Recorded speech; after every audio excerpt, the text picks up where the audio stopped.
She was the girl nobody wanted at the table. Tonight, she is the woman a billionaire refuses to live without. In 20 seconds, a wedding will begin that no one in this city believed would ever happen. In 20 seconds, the richest man in the room will take the hand of the poorest woman in it.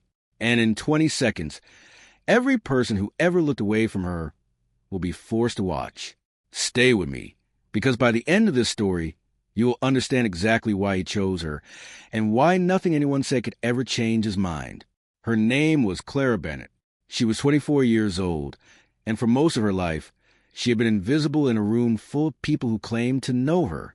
Her father had died when she was 19, and with him went the last person who ever made her feel like she belonged somewhere. After that, the relatives who once smiled at family dinners stopped calling. The friends who once borrowed her notes in school stopped answering her messages. Clara learned, quietly and without complaint, that kindness in her world had always come with conditions, and once her father's money and reputation disappeared, so did everyone who had only ever loved those things. She took a job at a small, dusty bookstore on the corner of 5th and Miller, the kind of place that smelled like old paper and rain, where the owner, a kind widower named Mr. Higgins, let her work extra hours in exchange for a small room above the shop. It was not the life she had imagined as a little girl, but it was hers, and she had stopped waiting for anyone to rescue her from it. His name was Alexander Blackwood, and by the time he turned 30, he had already built one of the largest investment firms on the East Coast. He was known in every boardroom in the city, sharp, unshakable, and impossible to impress. Women had chased him for years, not because of who he was, but because of what he had. Alexander had grown so used to that particular kind of attention that he had stopped noticing it at all. He attended galas because his company required it. He shook hands because business required it. He smiled in photographs because the cameras required it. Nothing about his life, as far as he could tell, actually required him. These two people were never supposed to meet. Their worlds did not simply avoid each other. They were built to never touch at all. And yet, on an ordinary rainy Tuesday, a torn business ledger from his grandfather's company turned up in a donation box at a small bookstore on 5th and Miller, and Alexander Blackwood walked through a door he had never noticed before. He wasn't expecting anyone to greet him, certainly not a young woman in a plain gray sweater, standing on a step stool, reorganizing a shelf of poetry books that hardly anyone bought anymore. She turned when the bell above the door rang, and for a moment, neither of them said anything. "Can I help you find something?" she asked, stepping down carefully. "I'm looking for a ledger. Old, leather-bound. It may have come through a donation a few weeks ago." She studied him for a moment, and something shifted behind her eyes. Recognition, though she said nothing dramatic about it. "You're Alexander Blackwood. You know who I am?"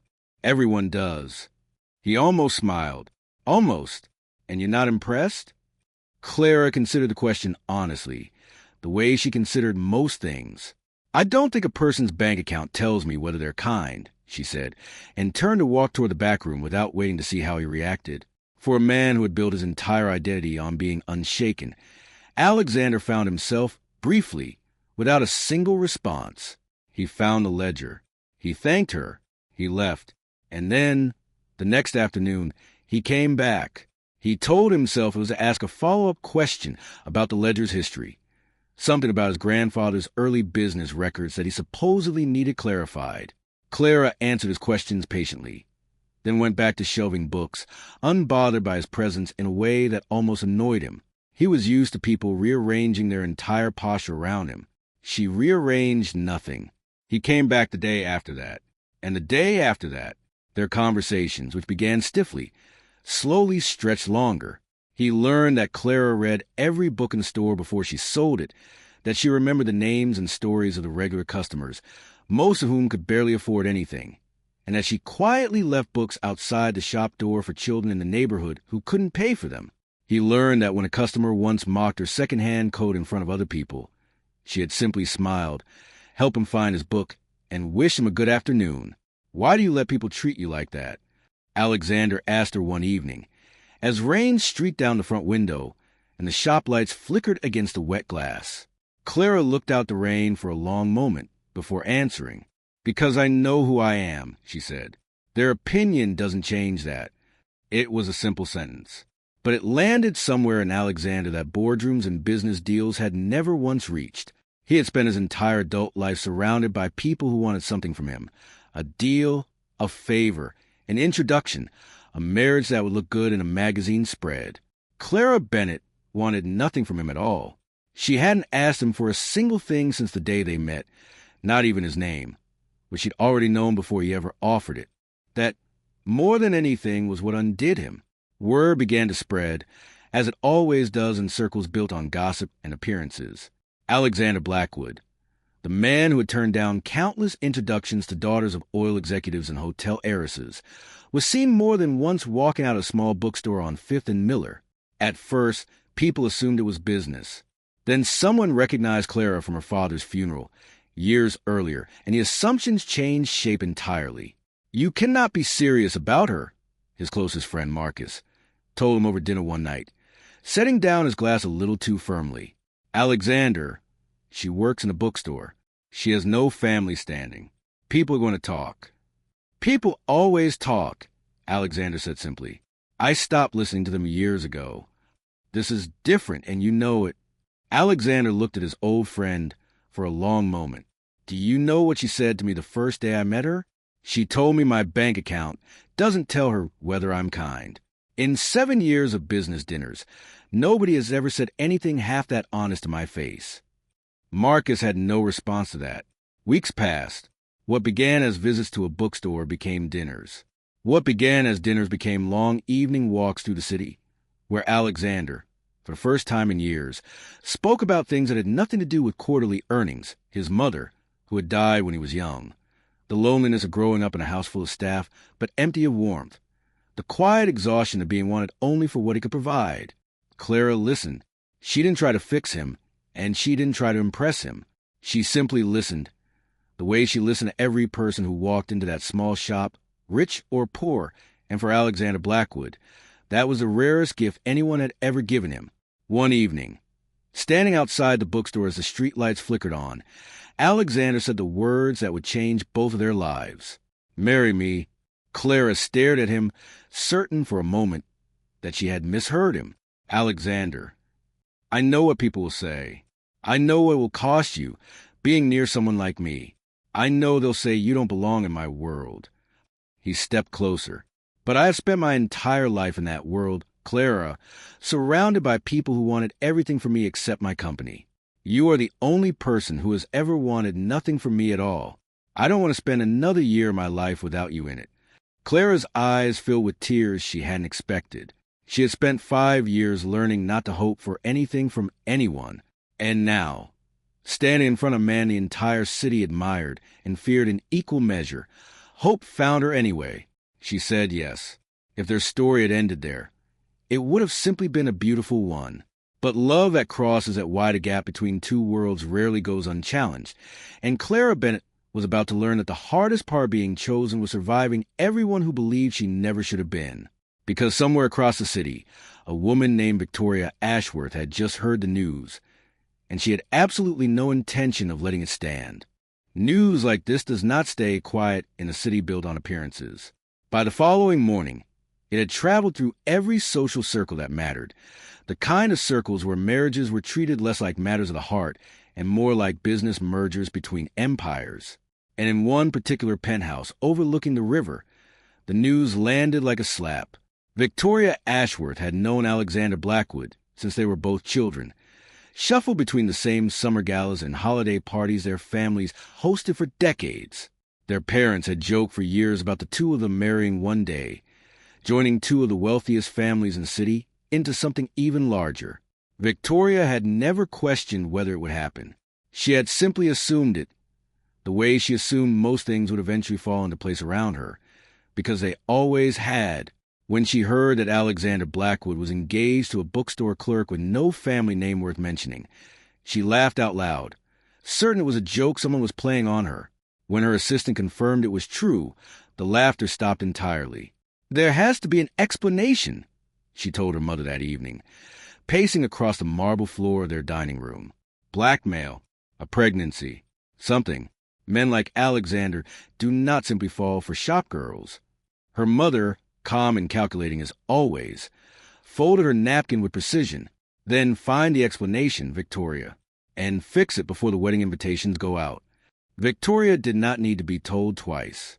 Meanwhile, Clara's world had shifted so quickly that some mornings she woke up uncertain whether the past few weeks had actually happened. Alexander had moved her out of the small room above the bookstore and into a quiet guest wing of his estate, though Clara had insisted, gently but firmly, on continuing to work her shift at the shop until the wedding. "You don't have to keep doing that," Alexander told her one morning, watching her tie her hair back before heading out the door. "I know I don't have to," Clara said. "I want to. Mr. Higgins gave me a home when no one else would. I'm not going to abandon him the moment my life gets easier." It was one more thing that made Alexander fall for her more deeply. Her refusal to let money change who she was, even as it changed everything around her. But not everyone around Clara was as easy to win over as Alexander had been. His inner circle, the handful of business partners and old family friends who had watched him grow from a driven young heir into the head of an empire, did not hide their discomfort well. At a small dinner meant to formally introduce Clara to Alexander's closest associates, one woman leaned toward another and murmured, just loud enough to be heard, "Do you think she even knows which fork to use?" Clara heard it. She said nothing, calmly selected the correct fork, and continued the conversation she'd been having about the charity gala Alexander's company sponsored each spring. It was Alexander who nearly said something. It was Clara's hand on his arm, quiet and steady, that stopped him. "Let them talk," she whispered later, once they were alone. "I've survived worse than a bad joke about silverware." But Victoria Ashworth was not interested in whispered jokes. She wanted results. She began quietly by hiring someone to look into Clara's past, searching for scandal, debt, anything that could be used to convince Alexander he had made a terrible mistake. What she found instead surprised her. No scandal, no hidden debts, nothing but a young woman who had lost her father, been abandoned by her extended family, and built a small, careful life out of almost nothing. If anything, the investigation only made Clara look more sympathetic, which infuriated Victoria even further. So she changed her approach. She began appearing, uninvited but always perfectly composed, at the same events Alexander attended. Charity dinners, business functions, anywhere she knew he would be.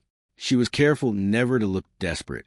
She simply reminded him, subtly and consistently, of the world he had grown up in, the life their families had always expected of him.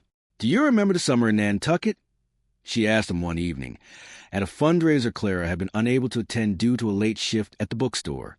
"Your father used to say we understood each other in a way no one else did. That we came from the same place." "We did come from the same place," Alexander said evenly. "That's never been the issue, Victoria." "Then what is?" He looked at her for a long moment, choosing his words with the same precision he used when closing a difficult deal. "The issue is that you spent your whole life in that place, same as I have. And for the first time, I've met someone who makes me want to see outside of it." Victoria did not respond well to being turned down twice. And so, with the wedding date drawing closer, she made one final decision, one that would nearly unravel everything. She approached one of the city's most read gossip columnists with a story, an anonymous insider claiming that Clara Bennett had once been paid to date a wealthy man years earlier, framing her relationship with Alexander as nothing more than a well-practiced routine. It was a complete fabrication, stitched together from half-truths and invented details. But Victoria knew that in a city addicted to scandal, the truth mattered far less than how quickly a rumor could spread. The story ran 2 days before the wedding. Clara found out the way most people find out about the worst days of their lives. Not gently, but all at once, through dozens of messages and missed calls and a headline she never should have had to see. She sat alone in the guest room of Alexander's estate for nearly an hour before he came home and found her there, the article still open on her phone, her hands trembling in her lap. "Clara, I never asked for any of this," she said quietly, not looking up. "I never wanted your money or your name. I just wanted—" Her voice broke. "I just wanted someone to see me as more than what I don't have. And now the whole city thinks I'm exactly what they always assumed. A girl looking for a payout." Alexander knelt in front of her, taking her hands gently in his. I know exactly who wrote this story, and I know exactly why, he said. And I promise you, Clara, by the time our wedding day comes, everyone in that ballroom is going to know the truth, whether they want to hear it or not. Clara looked up at him, her eyes red but steady. How do you know I won't just embarrass you? That this won't follow us for the rest of our lives? Alexander's answer was simple, and it was the answer that would carry them both through everything still to come.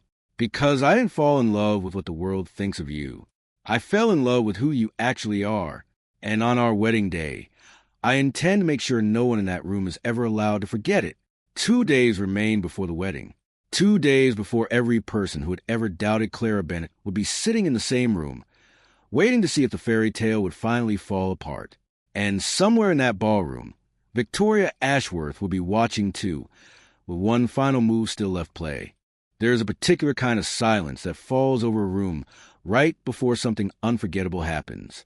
It is a silence of held breath, of people who sense, without knowing exactly why, that they are about to witness a moment they will talk about for years. That silence settled over the ballroom of the Hawthorne. Estate, the second Clara Bennett stepped through the doors in her simple white dress, and it did not lift for a long time. The chandeliers above glittered like something out of a storybook, hundreds of golden lights reflecting off crystal glasses and diamond jewelry worn by guests who had come, many of them, not to celebrate but to watch. Whispers moved to the crowd the way they always did in rooms like this. Quiet, cutting, deniable. She doesn't belong here. Why would a man like him marry her? After that article, can you believe she still showed up? Clara heard every word. She had expected to. What she had not expected was how steady her own heartbeat would feel as she walked, because somewhere over the past 3 months, she had stopped needing this room's approval. She had already survived losing her father, losing her family, losing every comfortable certainty a person is supposed to be able to count on. A ballroom full of strangers whispering about her dress was not going to be the thing that broke her. At the end of the aisle stood Alexander, and when their eyes met, everything else in the room simply fell away. Just before the ceremony could begin, Victoria Ashworth rose from her seat, exactly as she had planned for days. "Alexander, you cannot do this," she said, her voice cutting cleanly through the silence, drawing every eye toward her. "You could have had anyone. Why her?" For a long moment, nobody moved. Clara felt her chest tighten, not with fear this time, but with the exhausted familiarity of being asked once again to justify her own worth to a room full of people who had already decided the answer. Alexander turned first to Clara, and something in his expression settled her instantly. Then he turned to face the entire room. "Because everyone else saw what she didn't have," he said, his voice calm but carrying easily across the silent ballroom. "I saw everything she had." He reached for Clara's hand. "You rejected her because she wasn't wealthy enough, wasn't connected enough, didn't come from a family whose name meant something to people who only care about names. But I didn't fall in love with what the world thinks makes a person valuable." He paused, looking directly at Victoria now.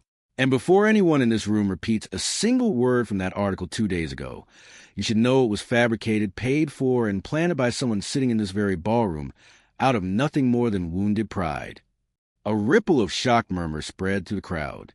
Victoria's face went pale, then furious, but there was nothing left for her to say that wouldn't confirm exactly what Alexander had just revealed. She sat down slowly, the silence around her now heavy with a very different kind of judgment. Alexander turned back to Clara, his voice softening. "I married her," he said, loud enough for the entire room to hear, "because she has the kindest heart I have ever known. Because she left books on a doorstep for children who couldn't afford them and never told a single person about it. Because when people insulted her to her face, she chose grace instead of bitterness, again and again, long before she ever had a single reason to expect anything good to come from it." Clara's eyes filled with tears she no longer tried to hold back. Alexander leaned closer, his voice dropping just for her now, though the whole room strained to hear it.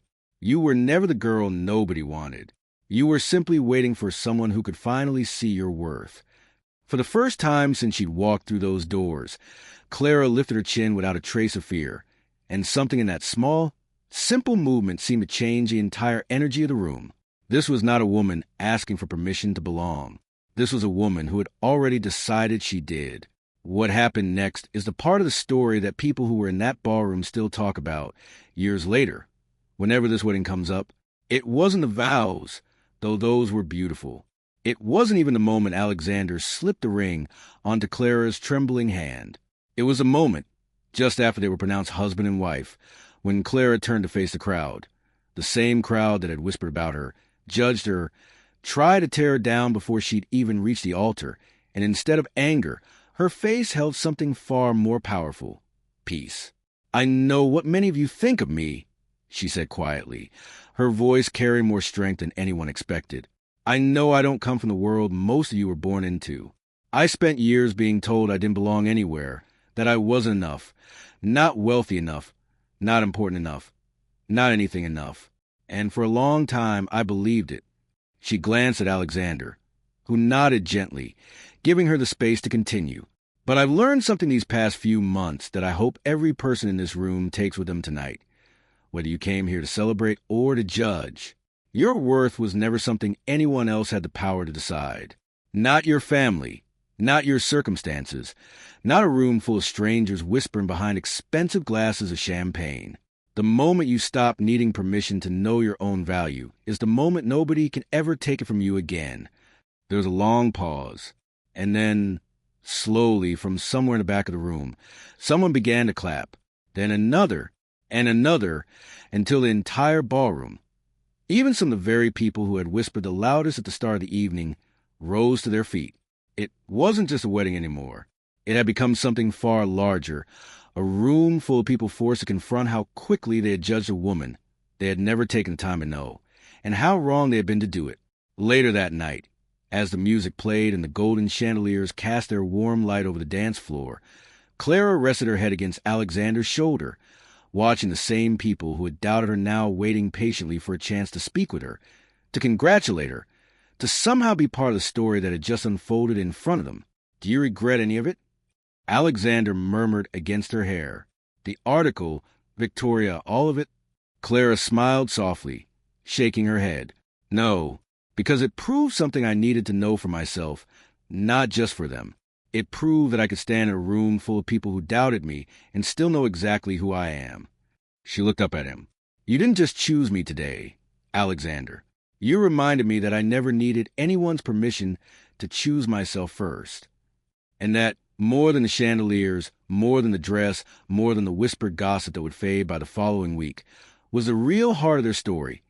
A reminder that the people who overlook you are rarely the ones who determine your worth, and that the right person will never ask you to shrink yourself to be loved. They will stand in front of an entire room, if that's what it takes, and remind you of everything you were always afraid to believe about yourself. If this story moved you even a little, remember this the next time someone makes you feel like you don't belong somewhere. The table was never too good for you. You were simply waiting for the right people to sit down beside you. If you believe that too, stay close, subscribe, and let's keep telling stories worth remembering, because there are so many more hearts out there waiting to be reminded of their own worth.